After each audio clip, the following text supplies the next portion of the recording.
होती है कोई भी फंक्शन कॉन्टिन्यूअस है या नहीं, ये हमको चेक करना।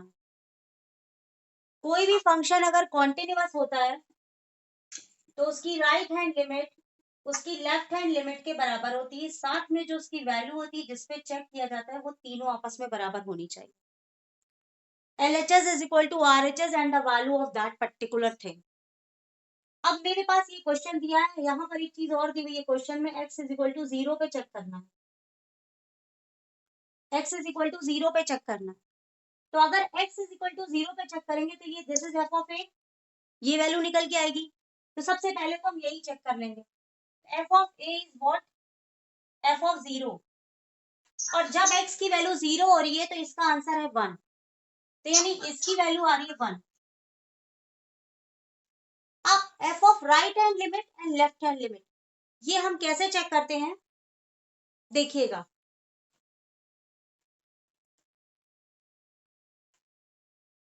ये मेरी नंबर लाइन है, ये 0 है, ये राइट हैंड लिमिट है, ये लेफ्ट हैंड लिमिट है। राइट हैंड पे पॉजिटिव होता है, लेफ्ट हैंड पे माइनस होता है। इसी तरह जब लिमिट चेक करते हैं तो राइट हैंड पे लिमिट चेक करने के लिए a plus H, left hand पे चेक करने के लिए a minus H. Okay, now we came back to our question. ये मैंने सिर्फ आपको ऐसे ही बताया था। See over here, it is x for 0, so we write over here 0 minus h। कभी भी h माइनस 0 मत लिखना, आंसर गलत दे देगा। छोटी छोटी सी बात है जिससे गलतियां हो जाती हैं। And 0 minus h, so it is left hand limit because it is negative। किसी किसी किताब में बस ये ऐसे माइनस मार देते हैं, ऐसे लिख करके ऊपर माइनस मार देंगे, ये l माइनस लिख देंगे। सबका सेम मतलब है, चाहे कोई कुछ भी यूज करेगा, उससे कंफ्यूज होने की कोई जरूरत नहीं है।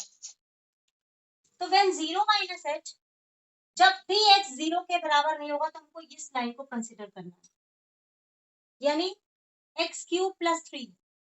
इन place of x what we write, 0 minus h cube plus 3। यहाँ पर एक लाइन हम और डालेंगे, लिमिट h टेंड्स टू 0। ये जो h लगाते हैं इट टेंड्स टू 0, ये लिखना जरूरी है। Then limit h tends to 0, h cube वो भी नेगेटिव आएगा क्योंकि ये नेगेटिव है, प्लस 3। अब अगर हम यहाँ h की वैल्यू 0 कर देंगे तो ये हो गया 0 प्लस 3, आंसर कितना आ गया 3। लेकिन 0 पर इसका आंसर कितना था 1। तो यहीं पर हमने देखा कि लेफ्ट हैंड लिमिट उसकी वैल्यू के बराबर नहीं है, यानी पहले ही कंडीशन सेटिस्फाई नहीं कर रही। अगर हम इसको 0 प्लस h के लिए चेक करें, उसके बाद मतलब तीनों तुम्हें लिखना पड़ेगा कॉपी में एग्जाम में, जब तक तुम तीनों नहीं लिखोगे तुम्हें नंबर नहीं मिलेगा। 0 plus h right hand limit x cube plus 3, मेरे ख्याल से क्वेश्चन एकदम क्लियर हो गया होगा दिमाग में, कोई दिक्कत नहीं होगी। यहाँ पर लिखोगे limit h tends to 0, then h cube plus 3, h tends to 0, it becomes 0 and we again got 3. Clear? We see that right hand limit is equal to left hand limit but not equal to value of that function. That means limit of left hand limit is equal to value of right hand limit, but they are not equal to value of that function, that is 0. That's why this is discontinuous function.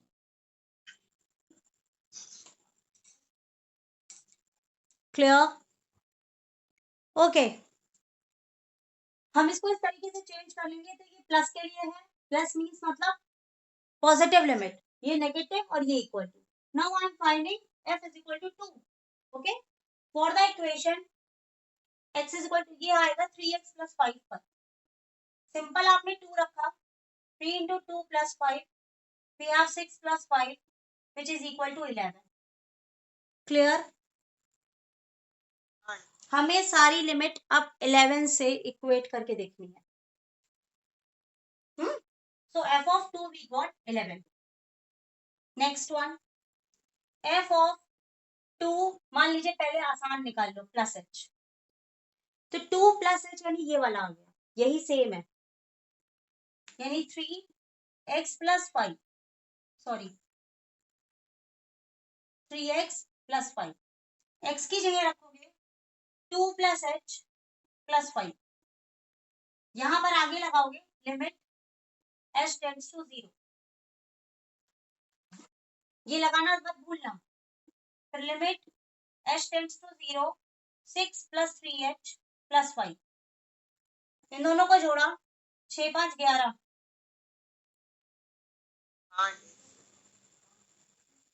और plus 3h, h tends to 0 है तो ये पूरा 0 हो गया, we again got 11, that means f of 2 is equal to f of 2 plus h, both are equal now. Now we have to check for less than.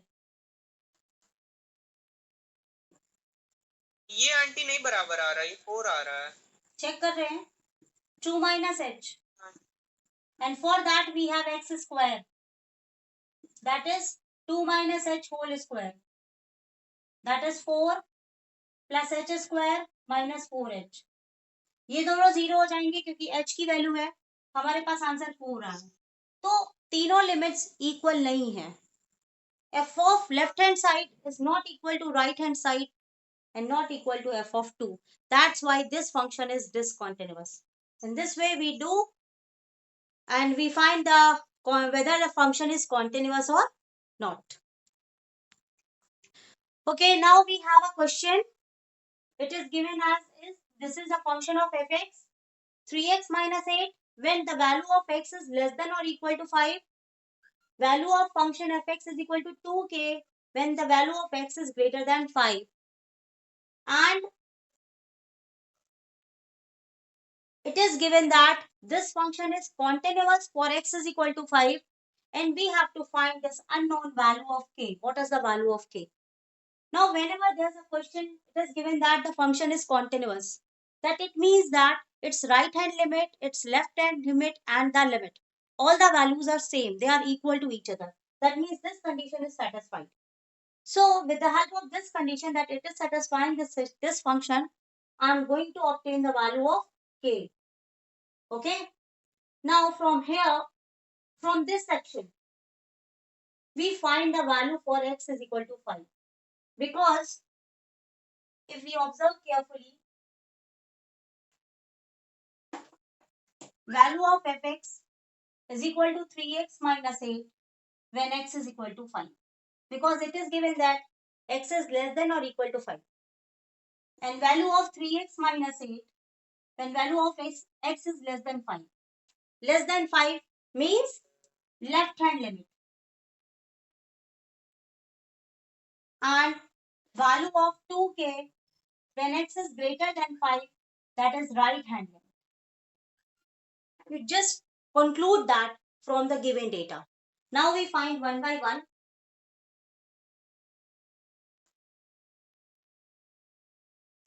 With the help of this equation, we find the value of x. So after putting x is equal to 5, we write it over here. We get 15 minus 8, which is equal to 7. That means all the three values, f of 5 plus h, f of 5 minus h, all of the values must be equal to 7. All the values must be equal to 7. So now there is no need to find out this because k is over here.